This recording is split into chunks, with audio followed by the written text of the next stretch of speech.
மக்களே, மணிப்பூர் இஷ்யூ உங்க எல்லாருக்குமே தெரியும். மணிப்பூர் இஷ்யூ சம்பந்தமா நீங்க ஏகப்பட்ட வீடியோஸ் பார்த்துருப்பீங்க. நிறைய வீடியோவை நீங்க பார்த்து அதுல ஏகப்பட்ட தகவல்களை தெரிஞ்சு வச்சிருந்திருப்பீங்க இப்போ வரைக்கும்.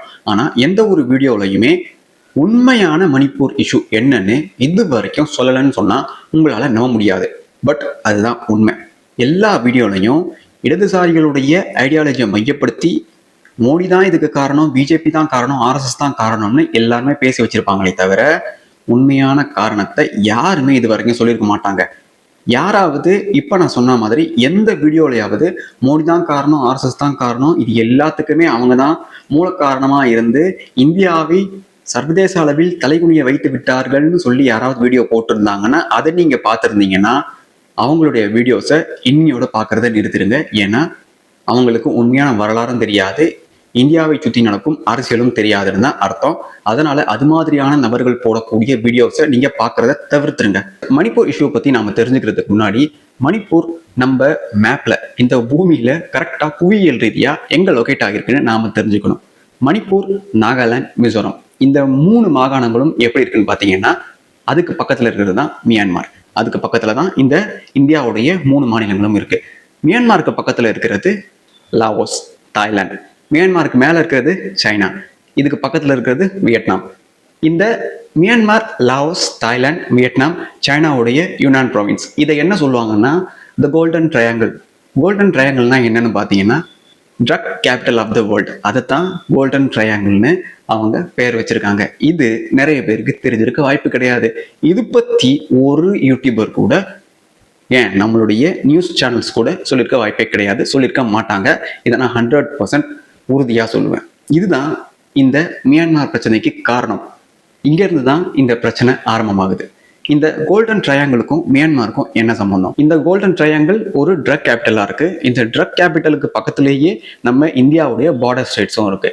இதனால அங்கேயும் போதை பிரச்சனை இருக்கு. அதாவது போதை பொருட்களை உற்பத்தி செய்யும் பிரச்சனை இருக்கு. இது எப்ப ஆரம்பிச்சது? நம்ம இந்தியாவுக்கு இந்த ஓபியம் என்று சொல்லப்படும் பாப்பின்னு சொல்லுவாங்க. ஏன்னு பார்த்தீங்கன்னா அந்த ஓபியம் செடியிலிருந்து அது பால் வடிவில் தான் வரும். அதனால அதை பாப்பின்னு சொல்லுவாங்க. கேம் ஆஃப் த்ரோன்ஸ் பார்த்துருந்தீங்கன்னா எல்லாருக்குமே தெரியும், மில்க் ஆஃப் பாப்பின்னு சொல்லுவாங்க இல்லையா? அந்த மாதிரி இது அந்த செடியிலிருந்து பால் மாதிரி அது வரும். அதுக்கப்புறம் தான் இதை அவங்க என்ன பண்ணுவாங்கன்னா ப்ராசஸ் பண்ணி மாற்றுவாங்க.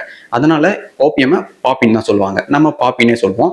இந்த பாப்பி எப்படி இந்தியாவுக்குள்ள நுழைஞ்சதுன்னு பார்த்தீங்கன்னா 7ஆம் நூற்றாண்டப்ப, கிபி 7ஆம் நூற்றாண்டப்ப அரேபிய வணிகர்களால் இந்தியாவுக்குள் அது கொண்டு வரப்படுது.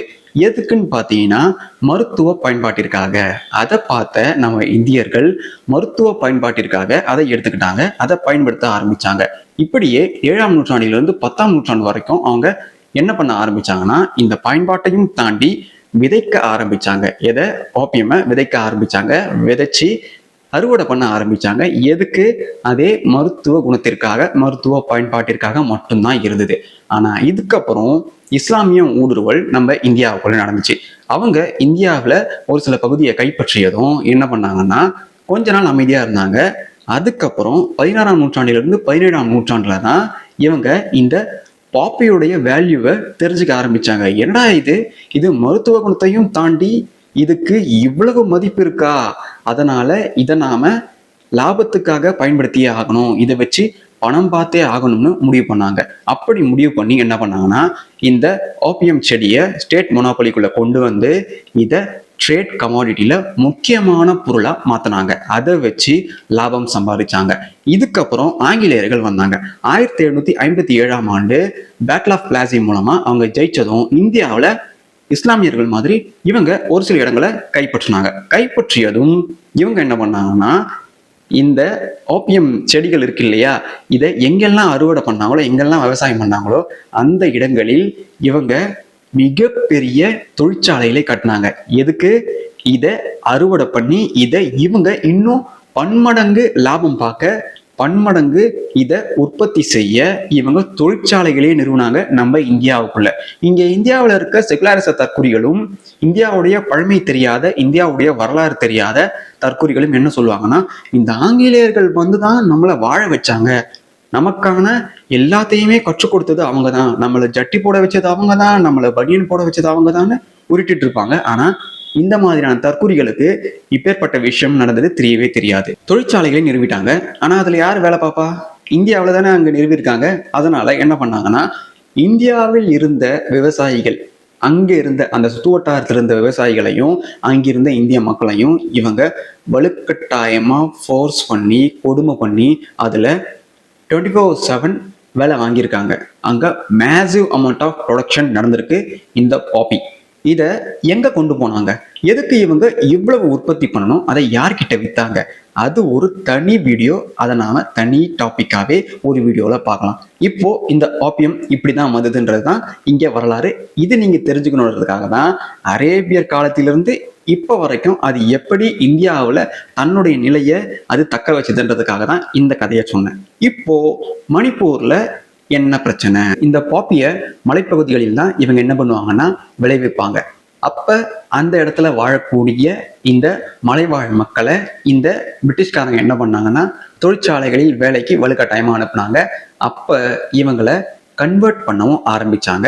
அந்த காலத்திலிருந்தே மலைவாழ் பகுதிகளில் வாழக்கூடிய மக்களான குக்கீஸ் அண்ட் நாகாஸ், இந்த 2 இனமும் கிறிஸ்டியன்ஸ்.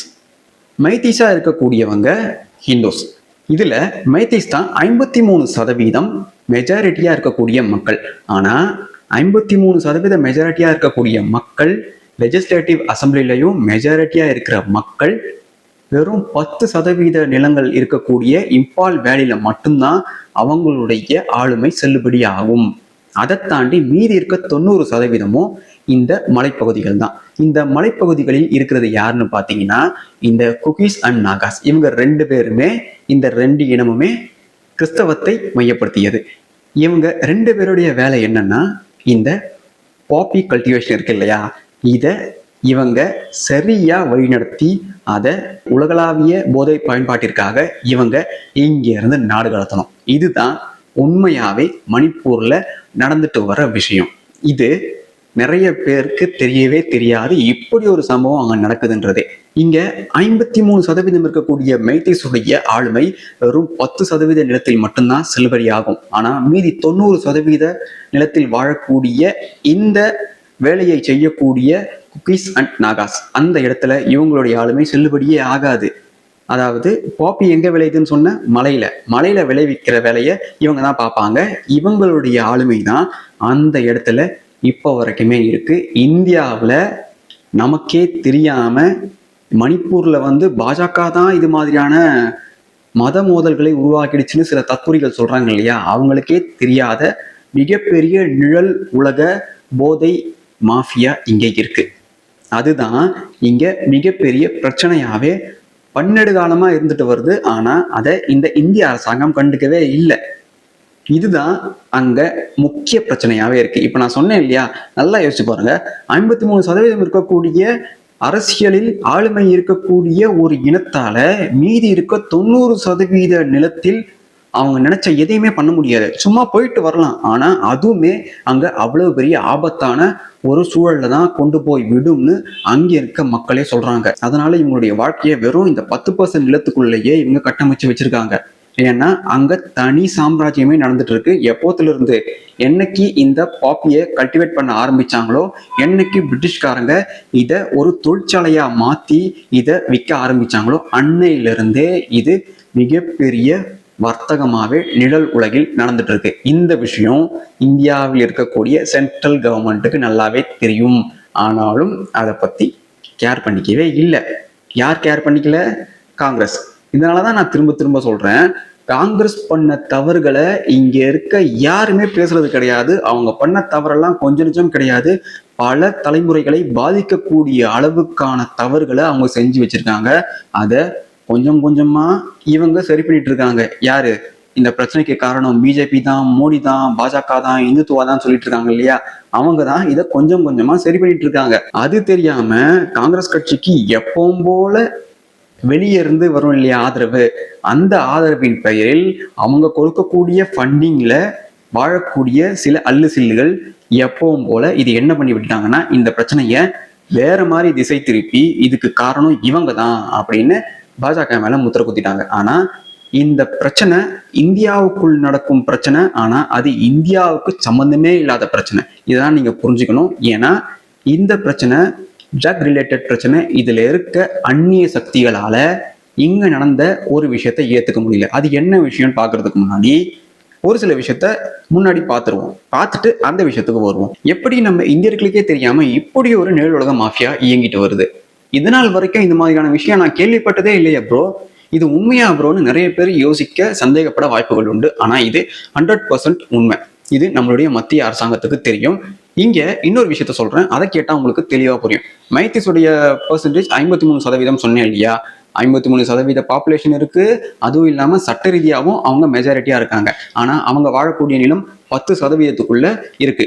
ஆனா குக்கீஸுடைய பாப்புலேஷன் பாத்தீங்கன்னா 20 24% தான். நாகாஸுடைய பாப்புலேஷன் பாத்தீங்கன்னா 15-16% பாப்புலேஷன் தான்.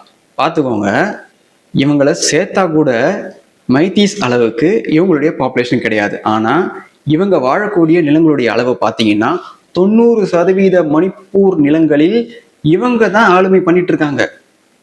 சட்ட ரீதியாகவும் இவங்க மெஜாரிட்டி கிடையாது, மக்கள் தொகையிலேயே இவங்க மெஜாரிட்டி கிடையாது. ஆனா இவங்க எப்படி அந்த இடத்துல இப்பேற்பட்ட ஆளுமையோட இருக்காங்க? இந்த விஷயத்த சாதாரண பார்வையோட பார்த்தீங்கன்னா உங்களுக்கு புரியாது. ஆனா நான் சொன்ன இந்த பாப்பி பார்வையில பார்த்தீங்கன்னா தெளிவா புரியும். அது ஒரு தனி சாம்ராஜ்யம். மெக்சிகோ காட்டல் எப்படியோ அது மாதிரியான சாம்ராஜ்யத்தோடு இணைந்தது தான் இங்கே நடக்கிற இந்த விஷயம். இதுதான் நிழலுலக வர்த்தகம், நிழலுலக மாஃபியா. இங்க நம்ம இந்தியர்களுக்கே தெரியாம நடந்துட்டு இருக்கு.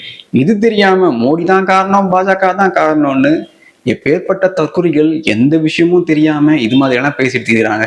இவங்க பேசுற வீடியோவெல்லாம் உண்மையாவே மக்களே சாதாரணமா வரலாறு தெரியாதவங்க கேட்டா அதை உண்மைன்னு நம்பிடுவாங்க. ஆனா வரலாறு தெரிஞ்சவங்களாம் அதை கேட்கும் போதும் பார்க்கும் போதும் எவ்வளவு சிரிப்பாங்கன்னு உண்மையாவே உங்களுக்கு தெரியாது, ஆனா எனக்கு தெரியும். செப்டம்பர் 2025 மோடி ஒரு வழியா மணிப்பூரை பார்க்க அவர் என்ன பண்றாருன்னா போய் அங்க தரையிறங்குறாரு. இறங்குனதுமே எல்லாம் ஒரு சேர ஒரு குரல் எழுப்புறாங்க. 2023 அப்ப நடந்த விஷயத்துக்கு நீங்க 2025 அப்ப வந்திருக்கீங்களே, 2 வருஷமா என்ன பண்ணிட்டு இருந்தீங்க, இவ்வளவு நாளா என்ன பண்ணிட்டு இருந்தீங்கன்னு கேள்வி கேட்டு இருந்தாங்க. சரிதானே ப்ரோ, அவங்க கேட்டது தவறே கிடையாது, சரியாதானே கேட்டாங்கன்னு நீங்க எல்லாருமே கேள்வி கேட்பீங்க. பட் வெயிட், அதில் தான் சிக்கல் இருக்கு. இப்போ நாம 1955க்கு போவோம். 1955 நம்ம இந்தியன் பார்டர் ஸ்டேட்ஸ் பக்கத்துல இருந்த மியான்மர், லாவோஸ், தாய்லாந்து, அதுக்கு பக்கத்துல இருந்த வியட்நாம், கம்போடியா. ஓகேவா? இந்த வியட்நாம்ல என்ன நடக்குது? ஒரு போர் நடக்குது. வியட்நாம் வார் எல்லாருமே கேள்விப்பட்டிருப்பீங்க. இந்த வியட்நாம் வார் அமெரிக்காவுக்கும் வியட்நாமுக்கும் நடக்குது. இதுல 2 பிரிவு இருக்கு. ஒரு பிரிவுக்கு அமெரிக்கா சப்போர்ட் பண்ணுது. ஏன்னு பாத்தீங்கன்னா அமெரிக்கா இந்த கம்யூனிச விரோதிகளை இந்த வியட்நாமிலிருந்து ஒரேடியா தொடச்சி இந்த பூமியிலேயே இருக்கக்கூடாத அளவுக்கு பண்ணணும்னு செம வெறியில சண்டை போட்டுட்டு இருக்காங்க. அதுக்காக இவங்க என்ன பண்ணாங்கன்னா அதிதீவிரமா ஃபண்டிங் பண்ணாங்க. ஃபண்டிங்னதும் நீங்க எல்லாம் நினைச்சிட்டு இருப்பீங்க காசு தான் கொடுத்துருக்காங்கன்னு. அதுதான் இல்லை. காசை இவ்வளவா கொடுத்துட்டு, வெப்பன்ஸையும் இவ்வளவா கொடுத்துட்டு, இதை விட அதிகமா எதை கொடுத்தாங்கன்னு பாத்தீங்கன்னா போதை பொருட்களை அதிகமா கொடுத்தாங்க. எஸ், ஹெராயினை ஏர் அமெரிக்கா மூலமா இவங்க என்ன பண்ணாங்கன்னா வியட்நாம் காடுகளின் மேல இவங்க ஏரோப்ளைன்ல இருந்து தூக்கி போட்டிருக்காங்க. டன் கணக்குல இது கீழே விழுந்திருக்கு. ஆயுதங்களோடு சேர்த்து இதையும் ரெகுலரா சப்ளை பண்றாங்க. அப்படி இந்த சப்ளை போகும்போது அதை வச்சு காசு பார்த்த இந்த வியட்நாமிஸ் பக்கத்திலே இருந்த லாவோஸ், தாய்லாந்து, மியான்மர் அதன் மூலமாகவும் அமெரிக்கா என்ன பண்ணாங்கன்னா இந்த வியட்நாம் மக்களுக்கு இவங்க ஆதரவா சண்டை போடுறாங்க இல்லையா, அவங்களுக்கு இந்த வெப்பன்ஸும் போதைப் பொருளும் போய் சேரணும்னு பல வகையிலையும் இவங்க வழி பண்ணிட்டு வந்தாங்க. இதனால என்ன ஆகுதுன்னா அவங்க தீவிரமா சண்டை போட ஆரம்பிச்சாங்க. வியட்நாம்ல ஒரு மிக முக்கியமான விஷயம் உருவாகுது. அதுதான் இந்த போதை கலாச்சாரத்தின் மையமான இந்த விஷயம் உருவாகுது. இப்போ 1975 சரியா சாய்கான் வீழ்ச்சி அடையுது. சாய்கான் விழுந்ததும் அமெரிக்கா தோல்வி அடையுது. அமெரிக்கா தோல்வி அடைஞ்சதும் வியட்நாம் வார் முடிஞ்சிடுது. ஆனா அமெரிக்காவும் பிரிட்டனும் சேர்ந்து உருவாக்கிய இந்த போதை நெட்வொர்க் விழவே இல்லை. அன்னையில இருந்து அது உயிர் பெற்று வேறொரு பரிணாமத்துக்கு அது வேற மாதிரியான உருவத்தை பெற்று வளர ஆரம்பிச்சது. அதுதான் சாதாரணமா அந்த வியட்நாம் போருக்கு முன்னாடி வரைக்கும் போதைப் பொருளால இவ்வளவு காசு வரும்னு தெரியாத அங்கிருந்த மக்கள் இந்த போதைப் பொருளால இவ்வளவு லாபம் நமக்கு வருமானு தெரிஞ்சுக்கிட்டு இவங்களுடைய மூளை அது சார்ந்த வேலை செய்ய ஆரம்பிச்சது. அப்போ உருவானது தான் இந்த கோல்டன் ட்ரையாங்கிள். இந்த கோல்டன் ட்ரையாங்கிள் ஈக்குவேஷன்ல அப்படியே நம்மளுடைய மிசோரம் அண்ட் மியான்மரை சேர்த்துக்கோங்க. இப்போ உங்களுக்கு புரியுதா எப்படி அந்த இடத்துல இந்த கலாச்சாரம் உண்டாச்சுன்னு? அமெரிக்காவும் வீழ்ச்சி அடைஞ்சிருச்சு, வியட்நாமும் தனி ராஜ்யமா ஆகிடுச்சு. அதாவது தனி ஒருத்தருடைய ராஜ்யத்துக்கு கீழே வந்துடுச்சு. அதனால Vietnam, Cambodia, Thailand, Laos, Myanmar, நம்மளுடைய பார்டர் ஸ்டேட்டான மணிப்பூர் பிளஸ் இந்த மிசோரம், இது எல்லாமே இந்த கோல்டன் ட்ரையாங்கிள்குள்ள இணையுது. ஆனா நீங்க நினைக்கிற மாதிரி எல்லா மக்களும் இதுல இணையில. இந்த நாடுகளில் இருக்கக்கூடிய இந்த போதை நெட்வொர்க்கை சேர்ந்தவங்க இணைகிறாங்க. அவங்க இணைஞ்சு என்ன பண்ண ஆரம்பிக்கிறாங்கன்னா, தடி எடுத்தவன்லாம் தண்டல்காரன்னு சொல்ற மாதிரி சாதாரணமா பொட்டலம் போட்டுட்டு இருந்தவன்லாம் அங்க மிகப்பெரிய வார்லாடா உருவெடுக்கிறாங்க. வார்லாடா உருவெடுத்தவங்க என்ன பண்றாங்கன்னா, அவங்களுக்கு கீழே வேலை செஞ்சவங்க எல்லாரும் அவங்களை எப்படி பார்ப்பாங்க? தேவதூதர்கள் அப்படின்னு பார்ப்பாங்க இல்லையா? அந்த மாதிரி தேவர்கள் அனுப்பி வைத்த தேவதூதனேன்னு இந்த மாதிரியான ஆட்களை பார்க்க ஆரம்பிச்சாங்க. நெட்வொர்க் இன்னும் அதிகமா வளருது. இதே மாதிரியான நெட்வொர்க்ல வளர்ந்தவங்க தான் மணிப்பூர்லையும் இந்த மிசோரத்திலையும் இருக்காங்க. இந்த மணிப்பூர்ல யாருன்னு பார்த்தீங்கன்னா முக்கியமானவங்க குகிசுவா அண்ட் நாகாஸ். இவங்கள இருக்கக்கூடிய அந்த தலைவர்கள், இந்த நெட்வொர்க்கை சேர்ந்த தலைவர்கள் எப்படி இந்த காட்டலுக்குள்ள இருக்காங்க, இந்த நெட்வொர்க் எப்படி வேலை செய்யும் நான் சொல்ல வேண்டிய அவசியமே கிடையாது. அந்த நெட்வொர்க்ல இருக்க ஒவ்வொரு கண்ட்ரியில இருக்கக்கூடிய தலைவர்கள் எப்படி இயங்குவாங்கன்றத நிறைய போதை சம்பந்தமான படங்களும் டாக்குமெண்ட்ரிஸையும் பார்த்தீங்கன்னா உங்களுக்கு தெளிவாக தெரியும். அந்த வகையில் ஒவ்வொரு இடத்துக்கும் ஒவ்வொருத்தர் உருமாறி நிற்கிறாங்க. அவங்க வச்சதுதான் சட்டம்னு அங்கே ஆயிடுது. 1980களில் என்ன ஆகுதுன்னு பார்த்தீங்கன்னா, நம்ம இந்தியாவில் இந்த பகுதிகளில் குறிப்பிட்ட மணிப்பூர் பிளஸ் மிசோரம்ல பாப்பி பயங்கரமாக வளர ஆரம்பிக்குது. மலை முழுக்க பாப்பியா இருக்கு. பாப்பியை என்ன பண்றாங்க? அறுவடை பண்றாங்க, வெளியே அனுப்புறாங்க, காசு உள்ள வருது. இந்தியாவில் இங்க ஒரு தனி சாம்ராஜ்யம் நடக்குது. இது டெல்லிக்கு தெரியுது. ஆனா டெல்லி என்ன பண்ணிடுச்சு? கண்ணை மூடிக்கிட்டு தன்னுடைய வேலையை பார்க்க ஆரம்பிச்சிருச்சு.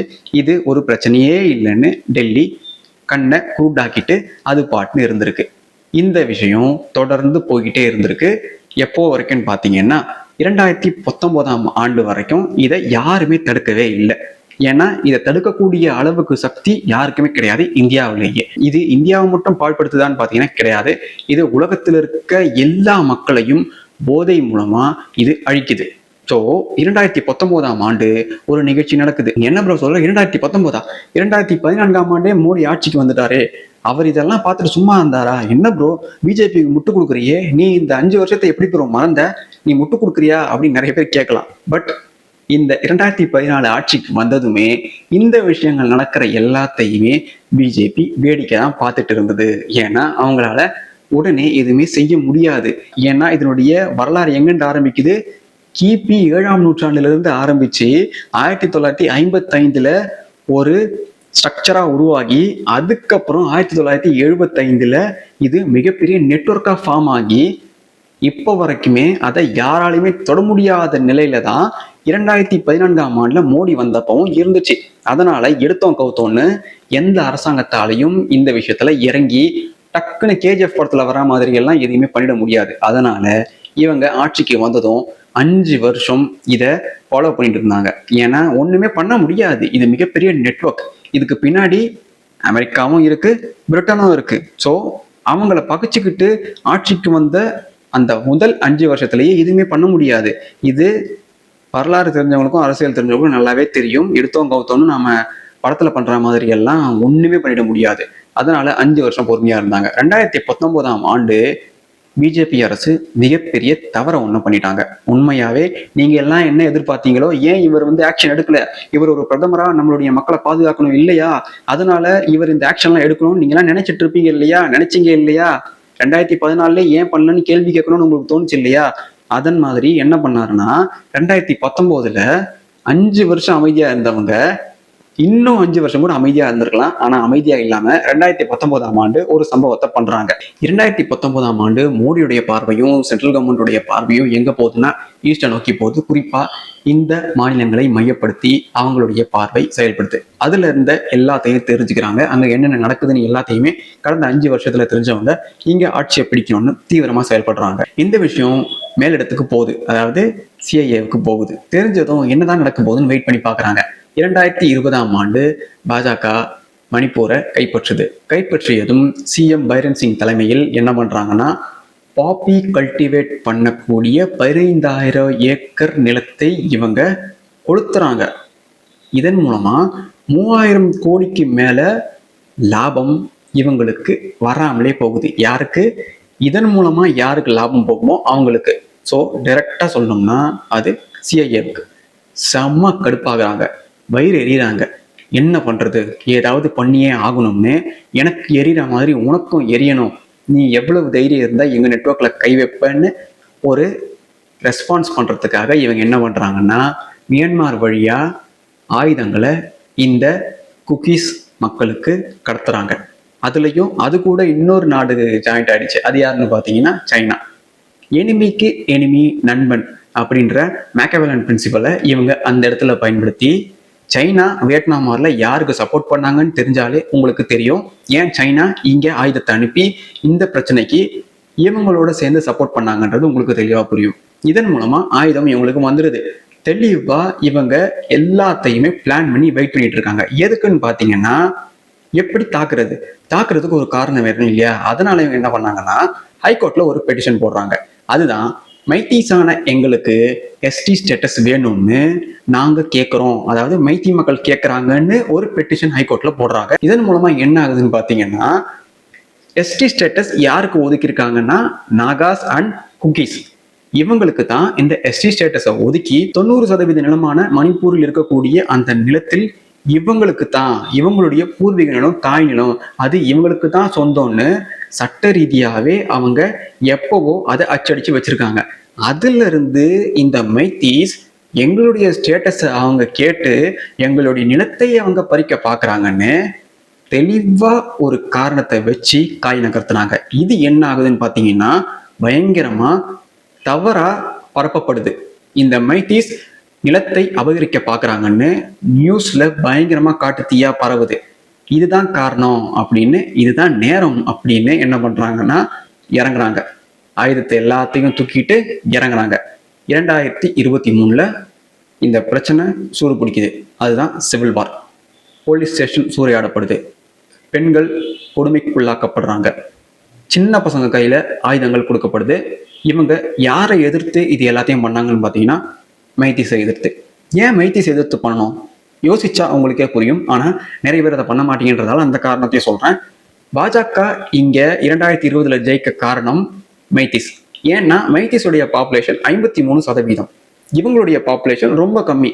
அதனால மைத்தீஸ் நினைச்சா அவங்க யார் வேணா அங்க சிஎம் ஆக்க வைக்கலாம். அதனால மைத்தீஸ் தான் இந்த விஷயத்த பண்ணி பாஜக மைத்தீஸ் மூலமா தான் இது உள்ள வந்திருக்குன்னு இவங்க என்ன பண்றாங்கன்னா, யாரு இந்த குக்கீஸ் என்ன பண்ணாங்கன்னா பாஜகவை மிரட்டுறதுக்காக குக்கீஸ் கூட இதை மிரட்டல. குக்கீஸ் மூலமா யார் மிரட்டுறாங்க? சிஏஏ பாஜகவை மிரட்டுறாங்க. நீ என்ன பண்ணிட முடியும், என்ன இந்த மாதிரி என்னுடைய இவ்வளவு பெரிய நெட்வொர்க்கை நான் வளர்த்து வச்சிருக்கேன், ஆனா எனக்கு இவ்வளவு கோடி நஷ்டத்தை உருவாக்கிட்ட, இப்ப நான் உருவாக்குறேன் பாரு உனக்குன்னு இவங்க இதன் மூலமா என்ன பண்ணாங்கன்னா ஒரு காரணத்தை உண்டாக்கி ஒரு சிவில் வாரையை உண்டாக்கி இது இந்தியாவின் தோல்வின்னு உலகம் முழுக்க பரவுற அளவுக்கு வேலையை பார்த்தாங்க. ஆனா இது இந்தியாவின் தோல்வியான்னு பாத்தீங்கன்னா கிடையாது. இது நீங்க நினைக்கிற மாதிரியோ நான் நினைக்கிற மாதிரியோ சட்டுன்னு படத்துல வரவங்க முடிக்கிற விஷயம் கிடையாது. இது திட்டமிட்டு நடத்தப்பட்ட ஒண்ணு. இதற்கான காரணம் கூட பாத்தீங்கன்னா தெளிவா ஸ்ட்ரக்சர் பண்ணியிருக்காங்க. இந்த ஹைகோர்ட் பெட்டிஷனை என்ன பண்ணாங்கன்னா இந்த பிரச்சனைகள் எல்லாம் முடிஞ்சதுக்கு அப்புறம் இந்த வீடியோலாம் பார்த்தோம் இல்லையா, எல்லாருமே அந்த வீடியோ பார்த்து ரொம்ப கொதிச்சோம். ரொம்ப கொடூரமான விஷயங்கள்லாம் நடந்தது. அந்த விஷயங்கள் எல்லாமே முடிஞ்சதுக்கு அப்புறம் இந்த பெட்டிஷனை ரிவோக் பண்றாங்க. தெளிவா வேலையை பார்த்துருக்காங்க. இவங்க குக்கீஸ் சார்பா யாரோ வேலையை பார்த்து இந்த மைத்தி மக்களை இவங்க அட்டூழியம் பண்ணியிருக்காங்க. இதை பார்த்துட்டு பாஜக ஏன் எதுவுமே பண்ணலைன்னா நான் ஆரம்பத்தில் சொன்னேன் இல்லையா, அதுதான் காரணம். எடுத்த எடுப்புல எதுவும் பண்ண முடியாது. ஏன்னா அவங்க எப்பவுமே அவங்க கையில இருக்க ஒரு இடத்த அவ்வளவு சீக்கிரமா விட்டு கொடுத்துட மாட்டாங்க. அதனாலேயே இந்த இடத்த நம்ம இந்தியா தன்னுடைய கட்டுக்குள் முழுமையா கொண்டு வந்துடக்கூடாதுன்றதுக்காகவே இந்த சிவில் வாரை சூப்பரா ஆர்கெஸ்ட்ரேட் பண்ணியிருக்காங்க.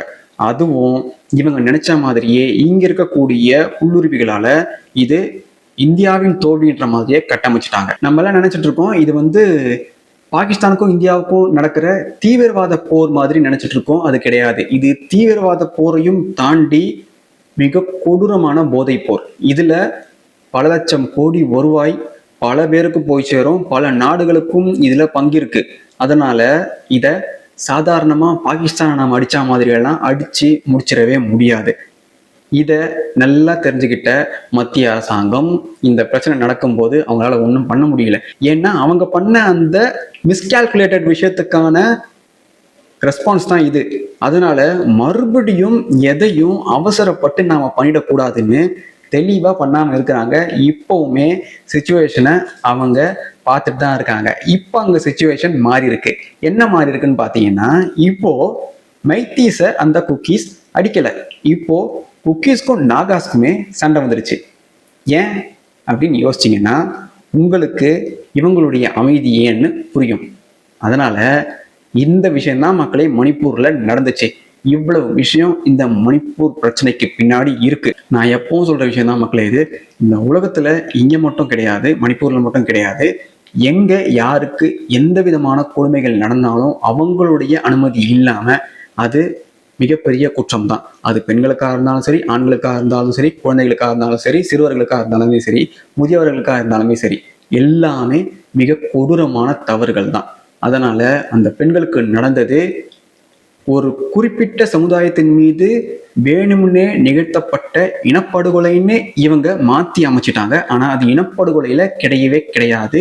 இவங்க குறிப்பிட்டு அந்த மக்களை டார்கெட் பண்ண காரணமே அவங்க அங்க மெஜாரிட்டியா இருந்து இவங்களை ஜெயிக்க வச்சு இவங்க நினைச்ச ஆட்சியை அங்க கொண்டு வந்து இவங்களுடைய வாழ்வாதாரத்தையே நாசப்படுத்திடுவாங்கன்னு இவங்களுக்கு எவனோ போட்டு கொடுத்த ஸ்கெட்ச் மூலமா தான் இந்த வேலையை பண்ணியிருக்காங்க. அதனால இதை நாம இனப்படுகொலையில சேர்க்க முடியாது. இது தீவிரவாதத்திலையும் வராது. ஏன்னா இது எல்லாத்தையுமே தாண்டிய ஒரு செயல். கண்டிப்பா இதற்கான முடிவை விரைவில் மத்திய அரசாங்கம் கண்டிப்பா தருவாங்க. அதற்கான ஸ்டார்டிங் பாயிண்ட் தான் இந்த நாகாஸ் அண்ட் குக்கீஸ்க்கு இடையில் உருவான சண்டைன்னு நான் நினைக்கிறேன். பொறுத்திருந்து பார்ப்போம் இனி எதிர்காலத்துல என்ன நடக்குதுன்னு. Until we meet again.